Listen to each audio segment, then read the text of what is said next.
Hey, Michael J. So, Patrick, you've been chatting me up about a sweet standard deck you've been playing on Arena, and I thought, let's discuss it, share it with the world.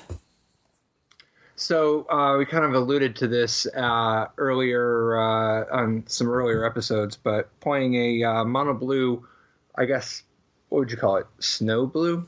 Yeah, it's snow blue. I was trying to figure out even what archetype. It's like a Delver deck, right? Kind of a standard Delver deck. Yeah, it's a little bit of a Delver deck, but what's funny is it's also a little bit of a. It's got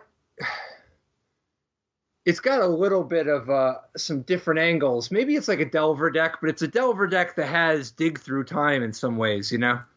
Well, but to be fair, when you were Delvering, you were playing Treasure Cruise, like so they just let you play Treasure Cruise and they played dig your time until they didn't, right? Yeah.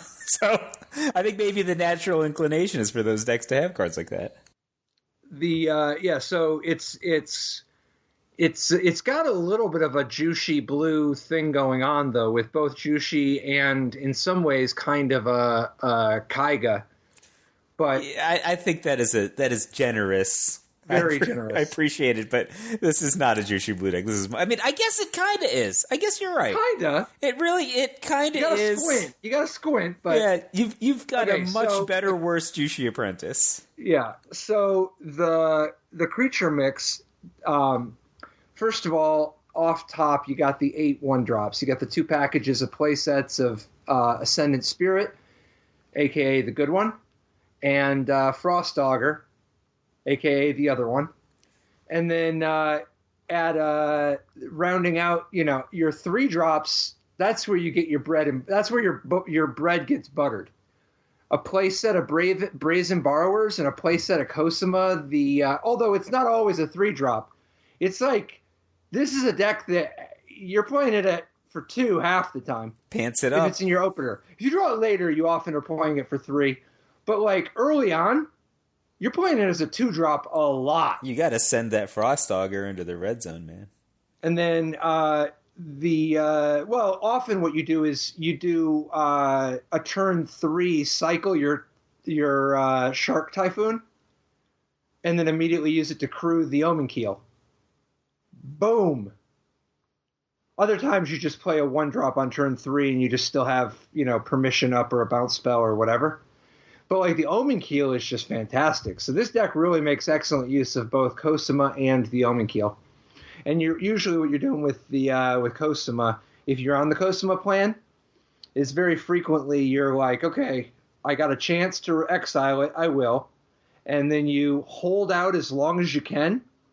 Like, as long as you have other productive stuff to do every turn and stuff isn't going south, just keep banking.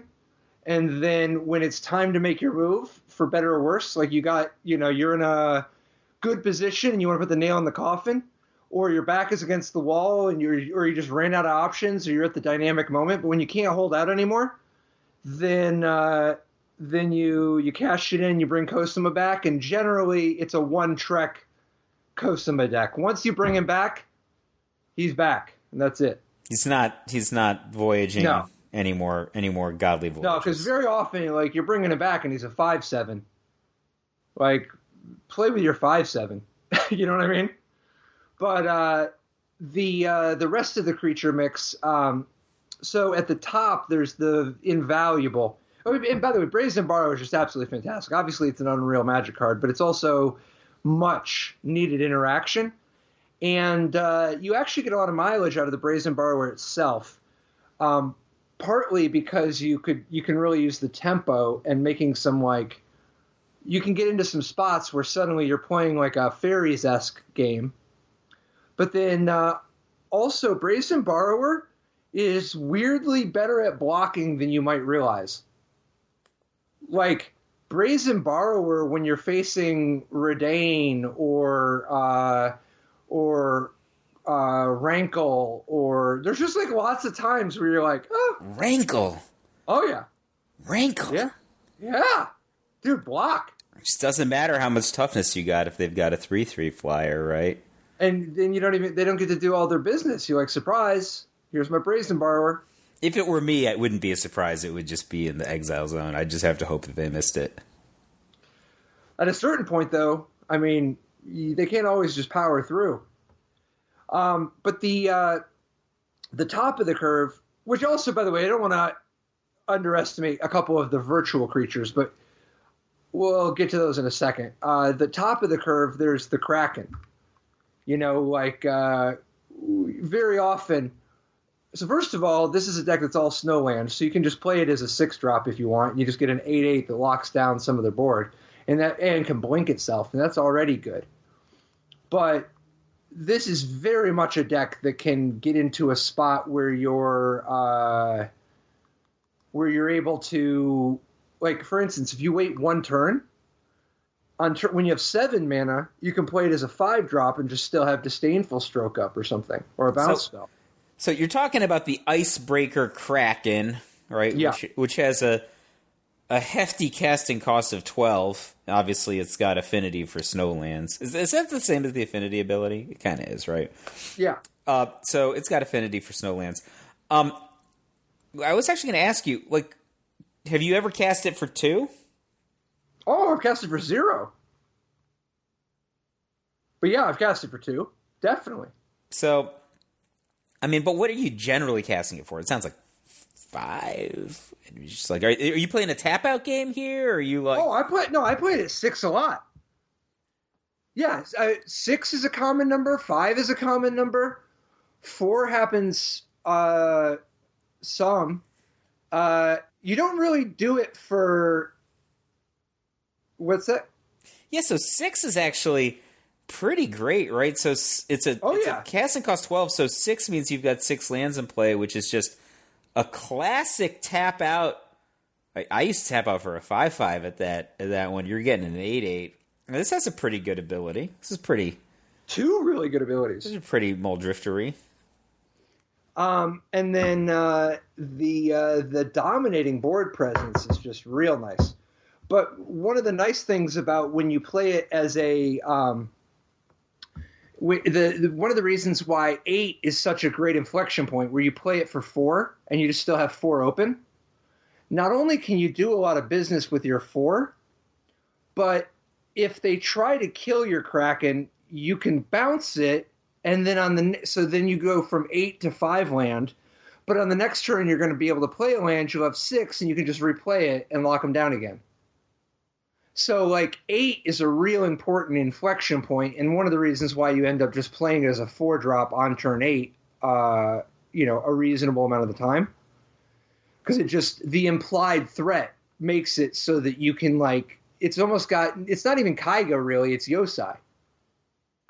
And then you don't really play it for 3 very often, other than, I mean, randomly, just sometimes it's that. But at a certain point, you get it at whatever. Anything beyond 4, it doesn't really matter anymore. You're just getting it on such the cheap. You're just like waves of Alpha Strikes at that point? Is that really just, you at a certain point, once you get a lot, what you can do is you can get Vigilance out of it. Because you can attack, blink, and replay it. Wow. And then... you must be so rich.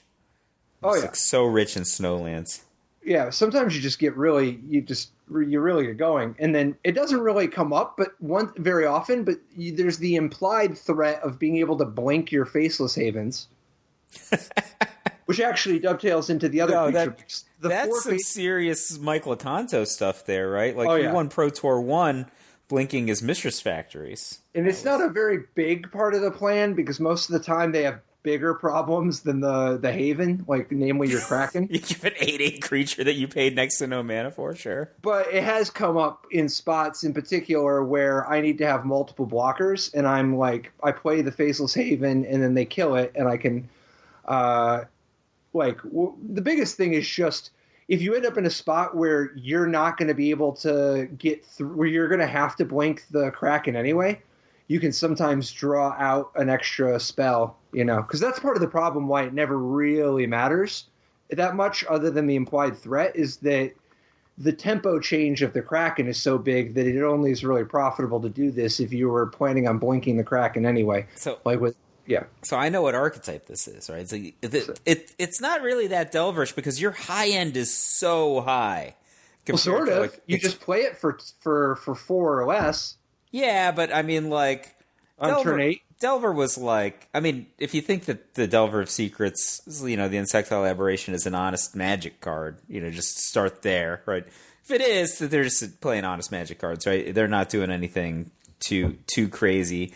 I think this has many traits of the old Jerry Thompson kind of Riftwing Cloudskate standard deck from Oh yeah, 2007. Was that? That's a great point. You aced standard with Tarmogoyfs and Corlashes. 2008. Yeah, 2008. That was the year that Jerry made the Riftwing Cloudskate deck, and I think this deck has like a lot. Or maybe 2007 also. I think it was 7. It might have been. Well, it was every year basically. But anyway, so not Jerry, specifically with the Tarmogoyf. Corlash. That was 2007. You're right. Yeah, because 2008 was the Misers matchup against Nassif, right? No, that was still 2007. Oh, that was Worlds. Oh man, there's too many tournaments you're acing standard. Anyway, so so that deck, and I distinctly remember this moment. It's the last round of Swiss.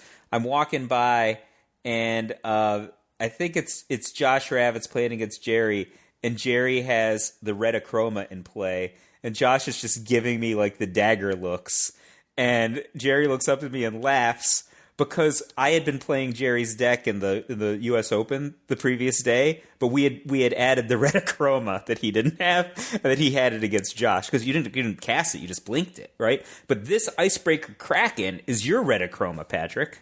Oh yeah. Right? Like, there's just no honesty to it. You're just like, all right, here's my deck. It looks like it has regular casting costs, but just like my stupidly discounted gigundous thing that it's going to be really hard for you to interact with, and it's going to give me massive ability to fight, even though I'm nominally a blue deck. Part of it though is it actually uses the Kraken in a lot of ways, kind of like a fairy-esque plan. In some ways, you're Pestermite. Some ways, you're Misbind Click. But like the Kraken can sometimes just be part of a lot of buying tempo, like Brazen Borrower buying you tempo, the Kraken borrowing you tempo. But then we already mentioned Faceless Haven and Shark Typhoon as additional, just very efficient, relatively low opportunity cost creatures.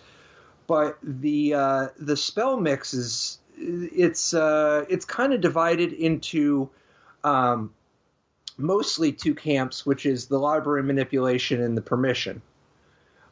You've got 4, you've got Ops and Behold the Multiverse, right? And that's part of a card draw package that goes along with the Frost Auger and goes along with Cosima for just needing that extra card flow to stay ahead with some of this. And then Op just smoothing things out a little bit. But then permission of like some 3-mana counters, right now I've been playing 3 Saw It Coming, 1 Neutralize. It doesn't really matter too much which ones. You're mostly just playing them as cancels. Saw It Coming's kind of a little bit better, but it's actually not that much better. And I kind of like having 1 Neutralize. Neutralize, I was going to actually ask you about the 3-1 split, but Neutralize is kind of semi in the Opt Behold the Multiverse camp though, right? Like a little bit. Yeah. And then in addition, playing some counters. I started out with some negates. Lately, I've been playing a mix of Essence Scatters and Disdainful Strokes. But I could imagine the metagame shifting in a way to want negates back in the main deck again. And then I've been playing 1 Into the Royal and liking it, but could go either way on that one. Do you kick the End of the Royal very much, or you mostly play it for 2? I kick it 3/4 of the time. Nice. Yeah. I like an End of the Royal. So you can get one of the other sweet things about Into the Royal in this deck is that you can sometimes you get so used to how Brazen Borrower can only blink the opponent's stuff. Into the Royal being able to bounce your own stuff changes some of the. You get to make some different plays. Like when they try to kill your Brazen Borrower and then you bounce it, draw a card, then you can bounce something else, and then you still have an extra 3/1. Like you're just chaining a bunch of stuff. And then I've into the roiled my Kraken. Because sometimes the Kraken gets so cheap, it's kind of sweet to not have to replay the land. And then in spots where, like, if you were to replay it with its native blink ability, you wouldn't have enough land in play. But if you blink it on your opponent's end step, then you can actually keep them from untapping one more turn, buying you enough time to just overpower them. The biggest thing, though, is just that you really want more than 4 Brazen Borrowers. And that's what Into the Roil is bringing to the table. I can totally see that. And then you're rounding it out with only 21 lands, 4 Haven and 17 Snow Island. Yep, and I tried 20, and I'm still not positive on 20 versus 21, but I know that I don't want 22. When you've got 4 ops, 4 Behold the Multiverse, and not even 4 ops, it could be less, but when you have like ops and Behold the Multiverse, and then on top of that, in many ways, Frost Auger is it is part of your mana base. Like, when you are short on land, I mean, first of all, it gives you something to do, and even if you miss, sometimes you make progress. But you, like when you Frost Auger, you're already getting minimum a third. Very often you're getting a 40% chance, depending on which cards you've drawn already. Are there many matchups where Frost Auger outperforms Ascendant Spirit in your experience so far? Yeah, definitely. Oh, yeah. It's very polarizing. It also has to do with what type of a game you're playing, because depending on what your opening draw is and what their opening draw is, you play a very different game in some spots. Like when you're playing against somebody who's playing a lot of black removal, it's really hard to do anything profitable with Spirit, with the Ascendant Spirit for a lot of the game. You don't mind drawing the Ascendant Spirit on like turn 7 or 8 or something, but like you can't really spend your time powering up the Spirit against the black decks if you have anything else profitable to do, because they just end up killing it every time, and then they end up killing it with like a tempo advantage. So an Ascendant Spirit, and it can't really do anything. Yeah, it doesn't really do anything until you've powered it up, and once you power it up, you just set yourself so behind tempo-wise. But on turn 7, that's like a Palinchron, basically, right? Like you've just got it's unbelievable. This creature, and then what you do is exactly, and at that point, your opponent is starting to run low on stuff they can do profitably, and you can get into a spot where you can do it all in one turn, where you go on their end step, like don't commit to doing it until they've made a move, and then you are like, okay, that move, I can live with that. I'm going to power up my Ascendant twice, untap, power it up again, and still have up a Brazen Borrower and a Counterspell. And then I'll get in for 6 and draw a card. So, like, in the spots where you can't make a move, the Frost Auger is actually real nice in those spots. Because you can be in a spot where if your opponent won't play into you, you can keep making a profit. And there's really just no killing. Like, if somebody's playing a bunch of reactive cards, there's really not a lot of killing the Frost Auger ahead of the game. Like, they're not going to kill it at a profit tempo-wise. And, like, even if they kill it with a profit card advantage-wise with, like, some 4-cost kill it and be up a piece of material, they're going to be so far behind in tempo. And then the Frost Auger being a 1/2 is shockingly relevant these days with regards to how well the Frost Auger can do both. One, it can hold off 1/1s in a very relevant way. Yeah, that mono white deck is like 30% 1/1s or whatever. In the red aggro decks. But then additionally, Frost Auger being a 1/2 teams up with Cosima. And you end up in spots where your opponent's attacking with a Bone Crusher Giant and you've got Frost Auger and Cosima. Or your opponent's attacking with even just the amount of, if your opponent gets in there with a 3/3, you being able to block with Cosima, they would just bounce. But if you can throw a Frost Auger, yeah, the Auger will die, but they can't kill both. And the Auger can also do things like have 2 Augers, double block something, like and not actually, basically the Frost Auger can be part of gang blocks and make it awkward for your opponent where they just don't quite end up being able to do enough. Yeah, I think that the Cosima and the Frost Auger against Bone Crusher Giant's a great example, right? So Cosima has 4 toughness, Bone Crusher Giant has 4 power, Cosima only has 2 power against Bone Crusher Giant's 3 toughness. All of a sudden now you've got 6 toughness and enough power to kill the Bone Crusher Giant. And if they try to do something fishy, you've got 5, petty thefts and, not to mention permission, right? And, worst case scenario, if you got nothing else to do with your petty thefts.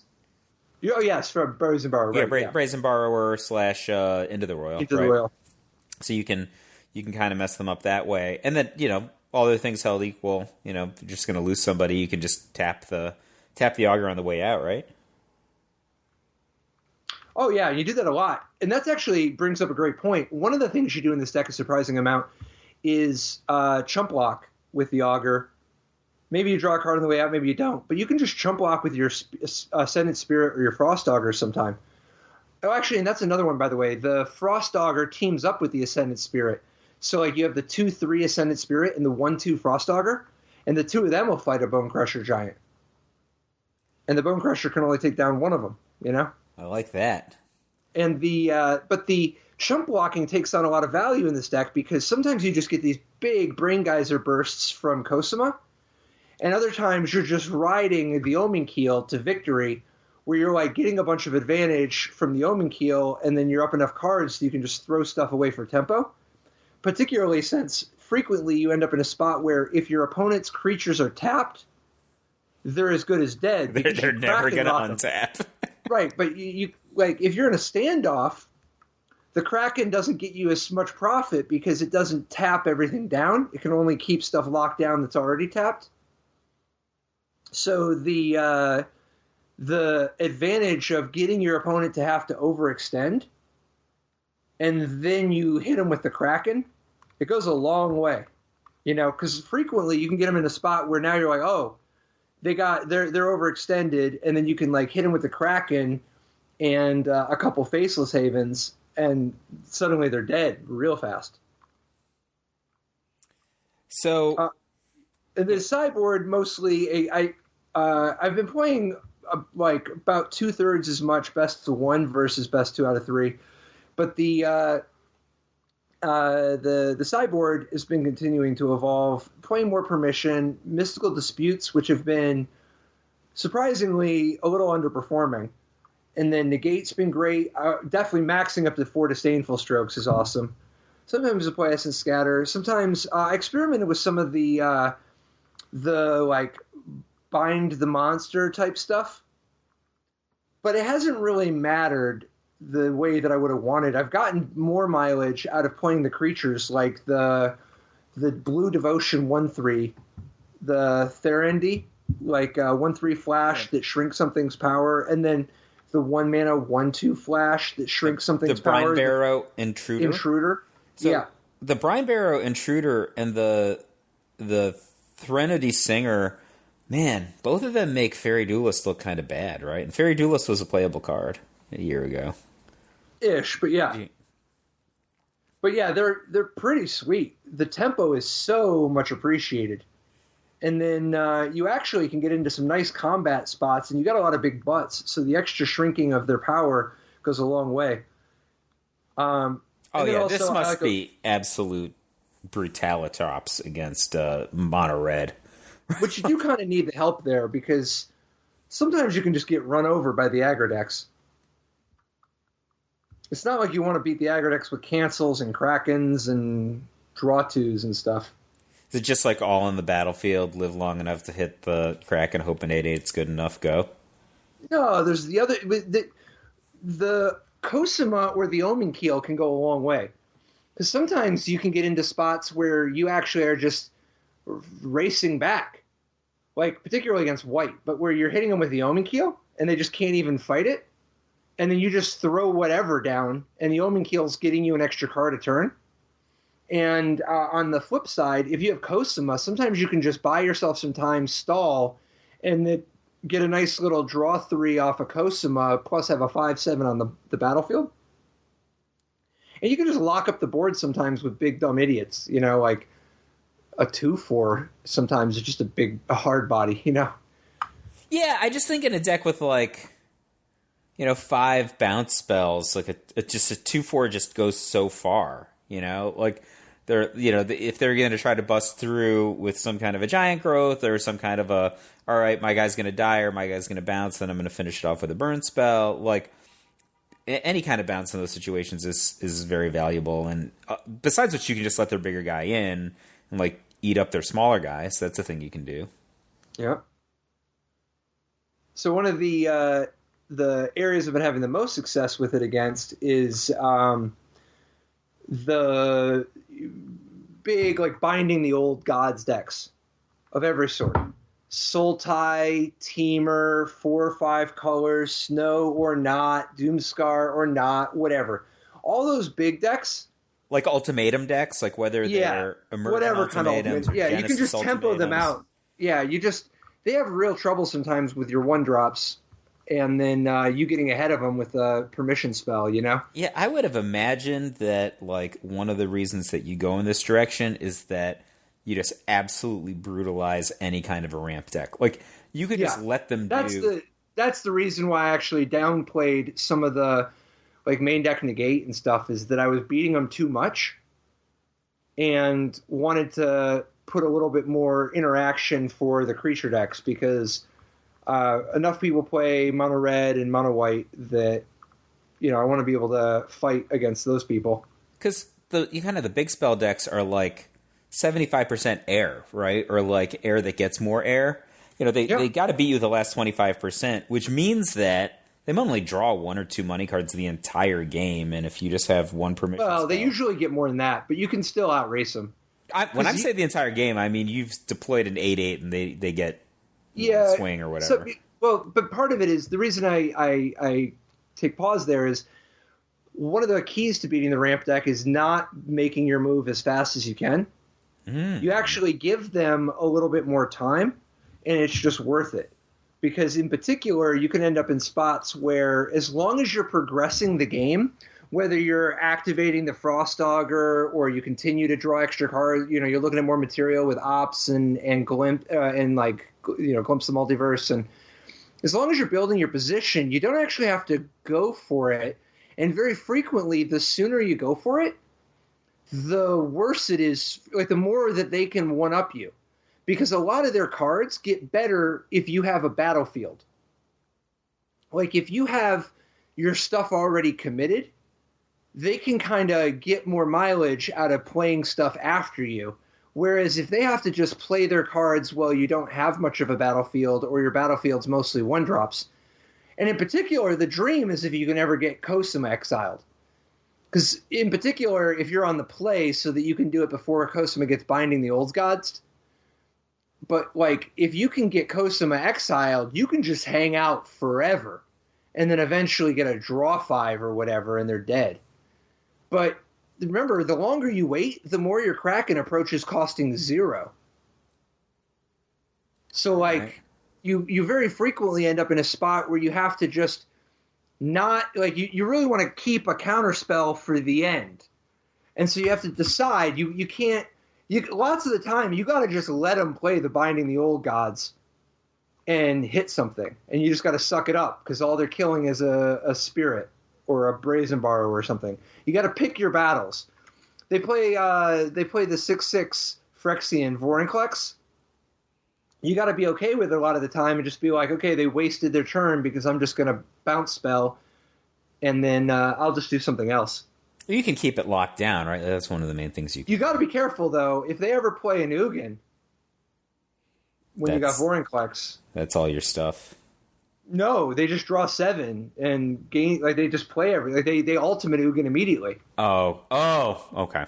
Ugin kills all your stuff anyway. He can just -1 and kill all your stuff. Yeah, I thought that was what you were saying was dangerous. No, I'm saying if you got Vorinclex locked down, you got to be careful, because Ugin coming down is game over. Just ultimate immediately. Some things that have been a little challenging. So when somebody can just, like, commit stuff to the board that has an impact a bunch, like, I mean, this is going to sound weird, but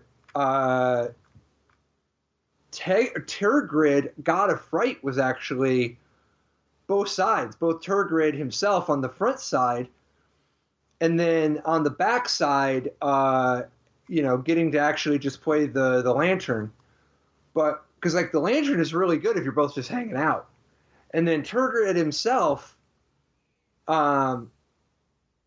it's you got to be careful. There's a variety of ways you end up sacrificing or discarding cards,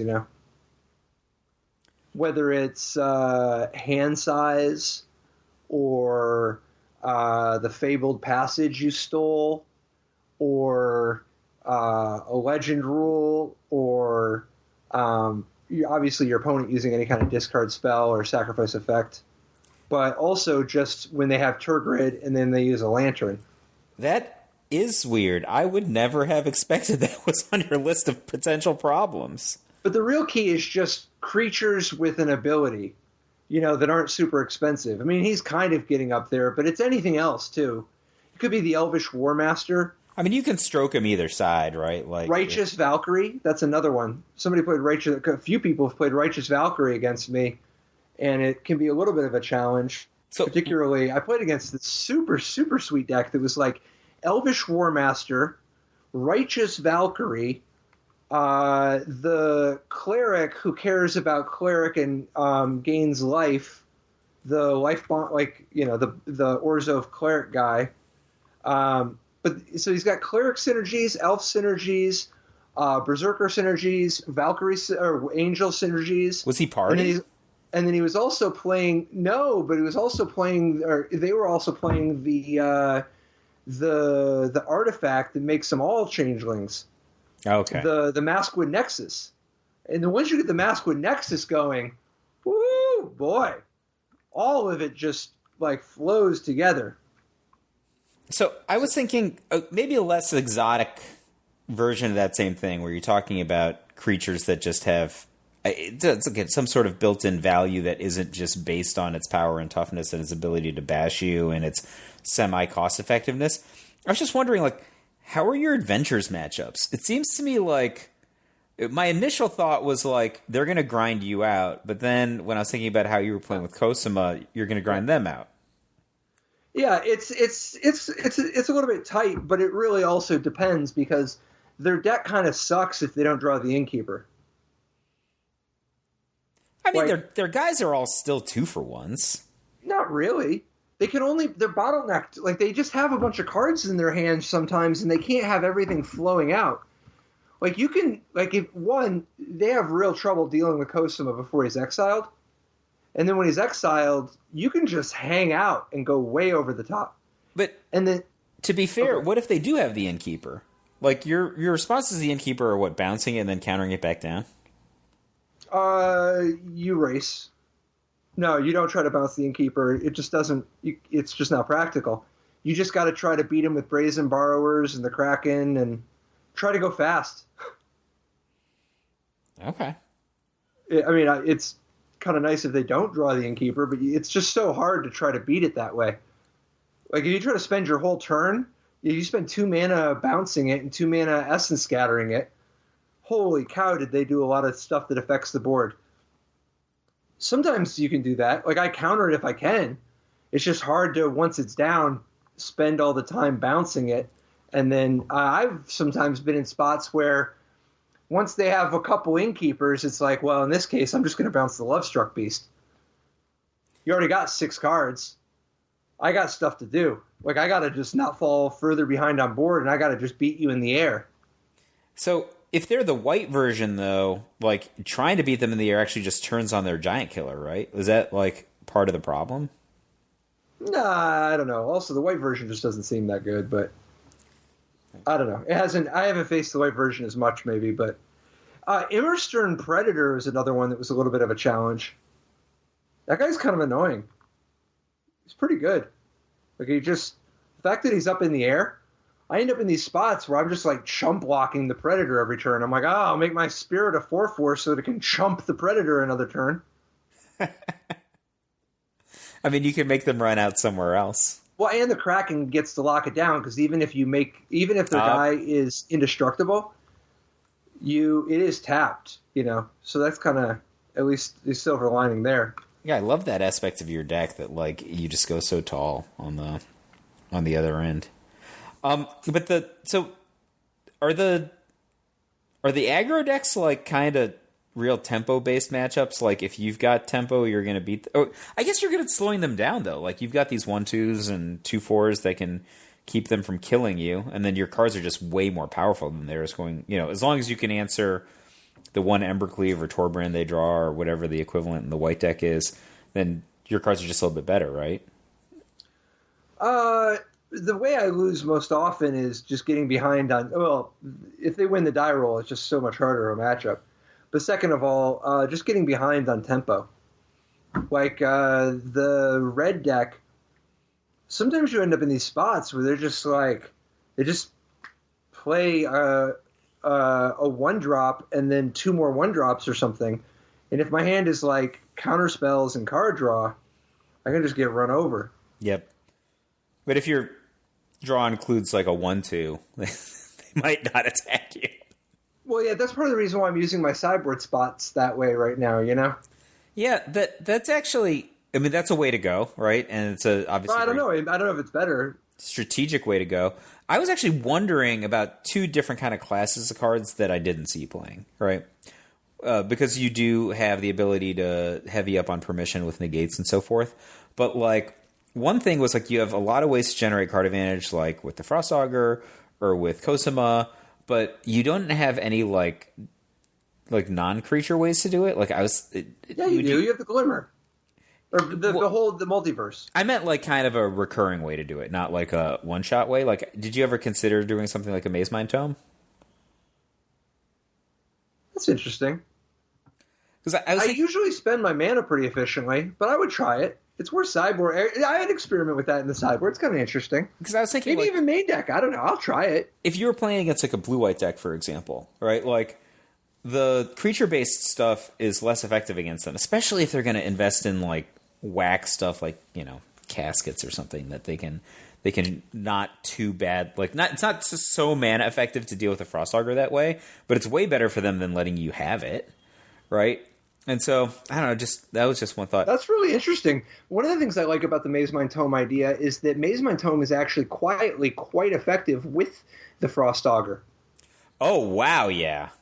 Like, you can just spend 0, scry, and if it's a land, Frost Auger on the free roll. If it's not a land, put it on the bottom. Like, if it's not a snow card, put it on the bottom, and now your Frost Auger is so much more likely to hit. Or you can just spend your mana a different way, and if your top card is a non-snow card you want, you just don't auger there. I mean, there's just a lot to like about that sort of interplay. Yeah, and then the other one, which is, it's weird that I'm going to mention this because it's basically the exact opposite of what I just said. I'm just really surprised you don't have any Gadwicks, right? It seemed to me that, like, in a lot of the matchups that you could potentially be having problems with, like, aggro decks that are going wide, or people who have like a big threat, or the mirror match, right? Like it seems like Gadwick is the best possible card in a bunch of spots. Plus, you got a lot of blue. That's a really good idea. I'll try that. I like that because you can really take advantage of the instant speed tapping stuff.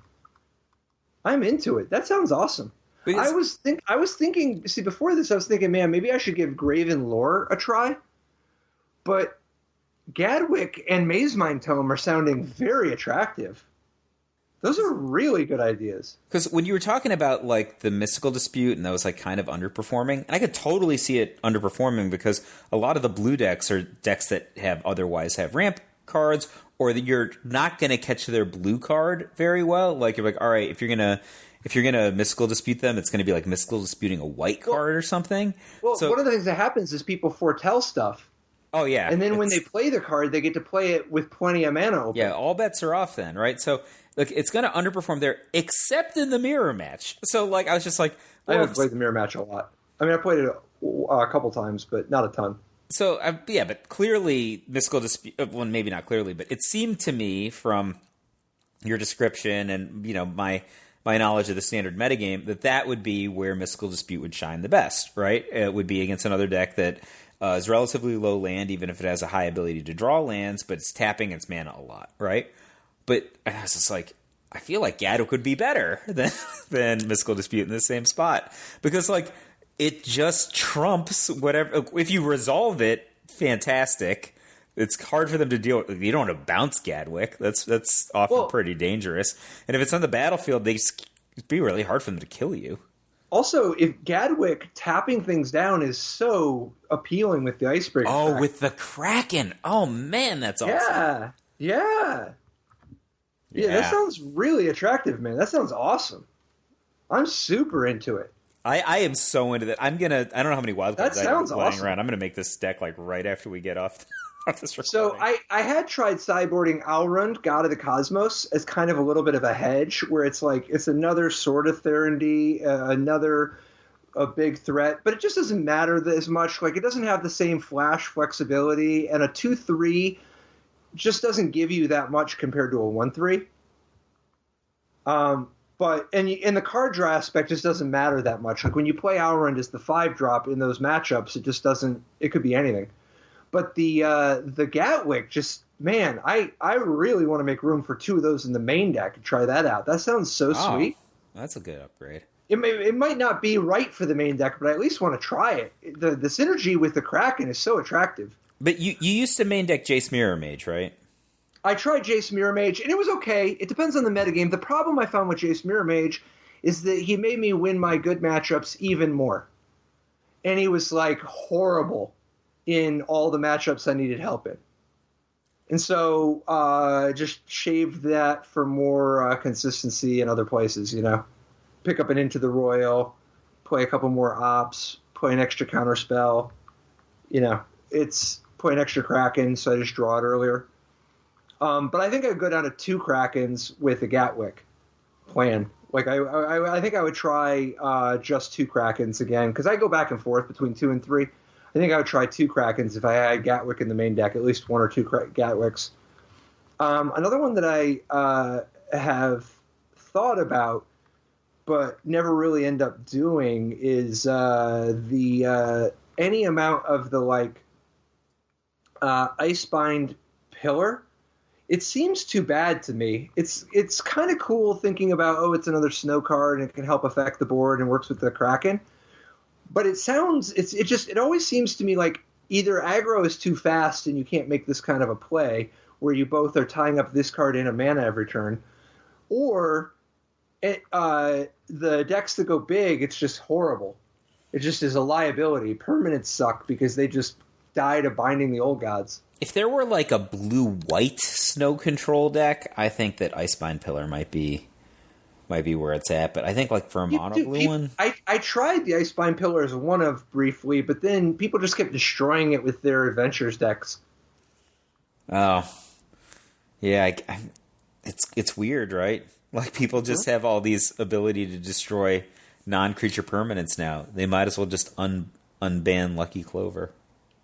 One of the questions I wonder about sometimes, am I actually supposed to play all 8 1-drops? Yes.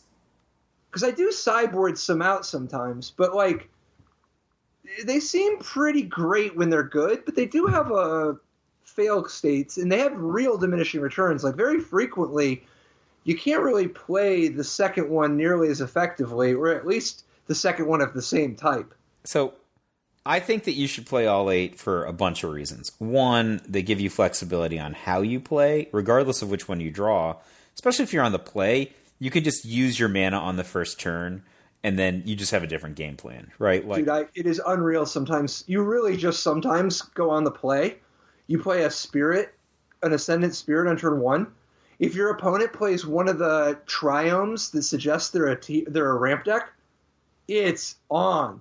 Because very frequently you go on turn 2, like, if you might be in a spot where you're like, well, I might as well power it up, because if they end up trying to, like, deal 2 to it with Bone Crusher Giant, I'm going to want it to already be a 2/3. So then you hit them with the 2/3, and then if they play another tap land where you know that they're not on black, or they don't have access to it that turn at least, sometimes you play it for 3 and you bring it up to a 4/4 because you're going to hit them with it, and they can't even play Binding the Old Gods yet. And then on turn 4, you don't actually ultimate it yet. You could, but more often what you do is you ship the turn, and then they play into you and you just counter it. And then you can be at a spot where you can potentially just do this again, or if they don't play something worthy of countering, you switch it to a 6/6. But part of what happens is if you go 2, 4, at that point, you can just hit them again for 4, and then 4, and on the last hit go to 6. So you actually but sometimes what happens is they don't have something on turn 4 that stops you, and then you just get to go, all right, power it up twice. People won an awful lot of matches against overpowered combo decks like High Tide and Extended with 1 or 2 crystalline slivers in play. Right? Like just never playing another permanent. I think like having the ability to tap that mana on the first turn and just having anything versus not having anything on that first, it's just you're playing 2 different games. It just frees up whatever else you want to do. You do love, man, it is so much better to play a 1-drop instead of an opt on turn 1. It just changes the complexion of especially because, you've got your draw 2 spell, right, that you'd be playing on turn 2, or you just need to get stuff out of your hand. So the answer is yes. So there are multiple reasons. 1, it allows you to play that different game plan. 2, it's unclear which one's better. Like one of them isn't always better. Like you just joke that Ascended Spirit's better. I mean, it's probably better in general, but like there's a lot of scenarios where I cannot imagine. It's not even just by matchup either. It's depending on when you're drawing it and which cards they drew and how many tap lands, how aggressive a draw they have, how much cheap permission you got. Like it really depends. They both shine at different spots. Yep. And then 3, I think like it's like you said, you just side them out if you don't want them in that matchup. You don't have to sideboard it all out either. No. Sometimes I'll just board out like 2 Frost Augers or 2 Spirits. I was just revisiting some of my favorite Monastery Swiftspear decks recently, and I remember the standard deck I used to play with Heliod's Pilgrim. I sided out Monastery Swiftspear when I became a Planeswalker-controlled deck after sideboarding a lot, but I wouldn't have sacrificed playing the card main deck, right? You win a lot of games with, prowess and attacking, even if you're going to transform into like this End Hostilities Elspeth deck against, a more powerful deck. Sure. Do you think there's any potential with Alrund's Epiphany? Or is that just not what you're doing here and it's just a bad Kraken? That just seems very clunky versus some of the other stuff that you've got potentially going on. I mean, it's weird because it does kind of play into that other part of your game plan, right? We saw it coming. I don't think it's bad. I wouldn't shut it down, but I would be way more excited to test Gadwick and Maze Mind Tome first. So my best matchups are Yorion and Ramp decks. The ones that are the most challenging, definitely people who are playing aggressive stuff. Sometimes some black-red decks, sometimes mono-white, sometimes mono-red, but just people who come out real fast and aggressive. Are there any other sideboard cards you're picturing besides like Maze Mind Tome and or Gatwick? If your bad matchup is like White Weenie, mono red aggro or whatever, I feel like Gadwick supported by Brine Barrow Intruder and Threnody Singer, that just seems like the absolute best, right? Like you can tap down the guys that you don't want to hit you, and you murder the other guys. Like that. Against a red deck, awesome. But like, what about a white deck? Like, if they just have Raydane down? Yeah, well. I don't know, man. The whole thing is, the white matchup, it's so weird, because first of all, if they're playing Sigrid, it gets weirdly strong. Sigrid can just block your 5/7 Cosima all day long.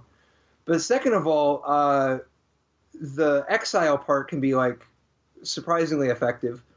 And then Raydane, as long as they don't attack into your Brazen Borrower, it can be kind of annoying. So, Essence Scatter is a kind of card that is pretty hit or miss against creature decks that have a low enough casting cost. But I gotta say, Raydane is one of the examples where that's not true.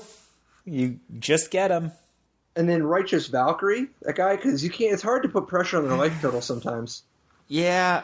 Maybe the Disdainful Strokes. Maybe I'm playing too much Disdainful Stroke action main deck because my bad matchups are the matchups where I would board out the Stroke. The only thing I would caution you is don't turn your great matchups into bad matchups. That's true. I mean, Disdainful Strokes is so unbelievable against both Yorion and Ramp. So, historically... Dude, I'm so excited to play Gatwick, and Maze Mind Tome's like, it's a sweet card anyway. The Gatwick seems like it could potentially be a game changer, man. I feel like Gatwick is going to help turn around that white aggro matchup. Like, every scenario I imagine you having like a Gatwick in play, like they're just not going to kill you. You're going to tap down their things, play your Kraken, and kill them in 2 swings. Like that's like 11 damage. Like, not even counting the singers or whatever that you're throwing down to get their guys tapped down. Dude, that's so awesome. Like, are you not seeing this picture? Right? Dude, I'm into it. So yeah, I think that's the way to go. I'm excited. I'm gonna make this deck, and I luckily own a lot of those cards on Arena already. Well, sweet, dude. Thanks for the help. Yeah, sounds great. All right, next week. Yep, we have a preview for the new set. It's gonna be a fun one. In life didn't work so great. Tried to play Dredge as a jailer, hey. Ghostly prison waiting for my untapped phase. Your core trapped in amber stasis state. Lost a lot of friends, got left behind. Had